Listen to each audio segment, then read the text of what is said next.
Il-kumpanija ZBX li tispeċjalizza fis-settur tal-blockchain fetħet il-bażi ewlenija tagħha f'Malta. Dan huwa wieħed minn 5 uffiċini li l-kumpanija għandha madwar id-dinja. Il-kap eżekuttiv tal-kumpanija, Dave Pulis, spjega li bħalissa ZBX tinsab fil-proċess biex tikseb liċenzja biex topera wkoll fis-settur tal-cryptocurrency. Qal li l-kumpanija investit 3 miljun euro grazzi għaċ-ċertezza legali u l-garanziji li joffri l-qafas regolatorju tal-blockchain li nieda dan il-gvern.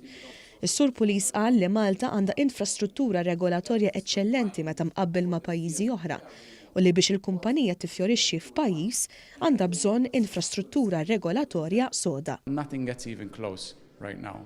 If it wasn't for the regulation itself, we wouldn't have the banking infrastructure, wouldn't have the best lawyers coming on board, wouldn't get the auditors working with us, and we wouldn't especially get the users the confidence that they need to ultimately sign up and become users of ZBX. Madwar 200,000 persuna jagħmlu użu mis-servizzi tal-kumpanija biex jinvestu flushom. Iżda ZBX qed timmira li sal-aħħar tas-sena taqbes il-miljun utent. Numru li għall-kumpanija bbażata f'pajjiż żgħir huwa sostanzjali. In this industry, if you want to be an agent, if you want to be an operator, if you want to be an exchange, things are moving at such a fast pace, technology is changing, that you can find your niche, you are very good at what you do, and by having the support and the infrastructure around you, like Malta's offering, you can come here, establish a business.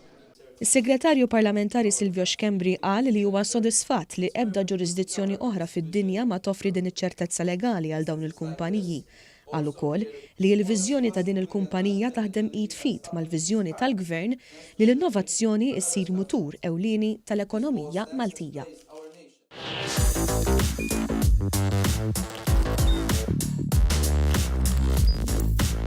Idħol fuq one.com.mt u hemmhekk tista' tara l-programmi kollha li jxandru fuq One permezz ta' One Play.